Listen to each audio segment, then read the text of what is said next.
देखिए, भारत पहले ही भारत में बहुत तरह की समस्याएं वो जो हैं वो जन्म भी ले चुकी है और वो बहुत तेजी से उसका प्रभाव लोगों के ऊपर भी है। महंगाई है, बेरोजगारी है, तमाम तरह का जो है उस तरह का अभी जो है गैर बराबरी है आर्थिक आधार पे, और भी बहुत सारी परेशानियां हैं। ऐसे समय में हमें किसी भी तरह के युद्ध से दूर रहते हुए शांति की अपील करनी चाहिए। हालांकि ईरान हमारा मित्र मंडल देश रहा है, चाहे वो ऊर्जा का क्षेत्र हो, चाहे वो सैन्य क्षेत्र हो, हमने साथ मिलकर प्रशिक्षण किए, ट्रेनिंग की है, या फिर जो है जब पाकिस्तान के साथ हमारे इशू हुए हमेशा ईरान हमारे साथ खड़ा रहा है।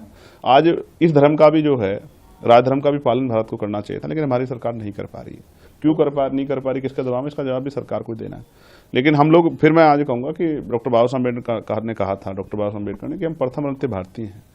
हम भारत के साथ खड़े हैं, भारत की शक्ति के साथ खड़े हैं, और सरकार अपने आप को अकेला ना समझे, देश उनके साथ खड़ा है। उनको मजबूत डिसीजन लेना चाहिए, किसी आगे झुकना नहीं चाहिए, अपने आप को कमजोर नहीं महसूस कराना चाहिए। जिस तरह की अभी हमला हुआ और 32 जो हैं वो जो समुद्र में हमला हुआ और 32 श्रीलंका के साथियों ने जो बचाए हैं, तो ये इस बात का स्पष्ट उदाहरण है कि देश जिस तरह की परिस्थिति बन रही है दुनिया में, तो ये वर्ल्ड वॉर जैसी हालात बनने की वो हो रही है। तो हम देश को, भारत के अगर प्रधानमंत्री कुछ कर सकते हैं तो उनको अपनी जिम्मेदारी उठाते हुए इनिशिएटिव लेना चाहिए, और ये केस में कोई भी योगदान करके अगर हम इसको रोक सकते हैं तो प्रयास करने चाहिए। अच्छा, आप हमेशा अपने जो अलग तरीके का काम है उसको जाने जाते हैं करने की। आपने एक बार फिर शिक्षकों को सम्मानजनक मानदेय देने की जो एक पत्र लिखा है, उसमें क्या? देखिए, मैं लगातार पिछले 2024 से पत्राचार कर रहा हूँ। सिर्फ पत्राचार नहीं करता हूँ, बार बार उसका रिप्लाई भी वो करता हूँ, और अगर कहीं ऐसा होता है कि पत्र का जवाब नहीं आ रहा है तो फिर से जो है उनको उसमें जो है रिमाइंडर भी कराता हूँ।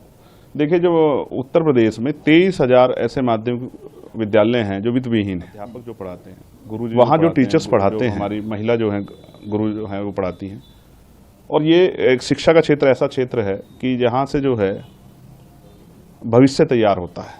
तो वहाँ जब टीचर जो अध्यापक हैं वही जो है वही संतुष्ट नहीं होगा, उसी को मानदेय जो है वो सही नहीं मिलेगा, तो वो अपना काम कैसे ईमानदारी से कर पाएगा, सही तरीके से मिलेगी। देखिए, 4 लाख से ज्यादा अध्यापक हैं वित्तविहीन माध्यमिक विद्यालयों में, ना उनको ईपीआई का फायदा मिलता है, ईएफआई का, ना ही उनको जो है पीएफ का फायदा मिलता है, ना ही उनको जो है मेडिकल जो है इंश्योरेंस का फायदा मिलता है, और भी जो है उस तरह के भत्ते और उन सब चीजों का फायदा भी उनको नहीं मिलता है। साथ साथ जो है मानदेय इतना कम है कि जो हमारे मजदूर भाई हैं वो भी उनसे ज़्यादा मानदेय उनको मिलता होगा, या ये कहें दूसरे शब्दों में, मनरेगा का जो मजदूर है वो भी उनसे ज़्यादा मानदेय प्राप्त करता है। इतने कम मानदेय में वो पढ़ाने का काम कर रहे हैं। शिक्षण एक जो शिक्षा नीति बनी है उसमें शिक्षा को इतना महत्व दिया गया, तो शिक्षण के क्षेत्र में इस तरह की चीज़ें नहीं होती। मेरा तो सरकार से मांगे वो नियमावली बनाए।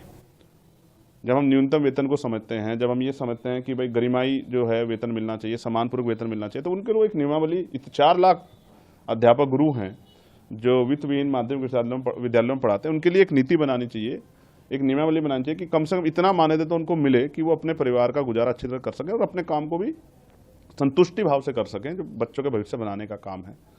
तो ये मैंने मांग उठाई और मुझे उम्मीद है सरकार का संज्ञान लेगी, और नहीं संज्ञान लेगी तो जिस तरह से हमने शिक्षकों की आवाज़ उठाई, संविदा कर्मियों की भाइयों की आवाज़ उठाई, जिस तरह से हमने जो है अनुदेशकों की आवाज़ उठाई, शिक्षा मित्रों की आवाज़ उठाई, पुलिस के भाइयों की, आंगनबाड़ी आशा बहनों की, भोजन माताओं की, पंचायत सहायकों की, रोजगार सेवकों की आवाज उठाई, पीआरडी। साथियों, आपने देखा भीम आर्मी के चीफ नगीना लोकसभा के सांसद किस तरह से आप सभी लोगों के अधिकारों के लिए लड़ाई लड़ रहे हैं। अगर वीडियो अच्छी लगी है तो लाइक, शेयर, कमेंट जरूर करें। चलते हैं अगली वीडियो में, तब तक आंदोलन भी करते रहेंगे।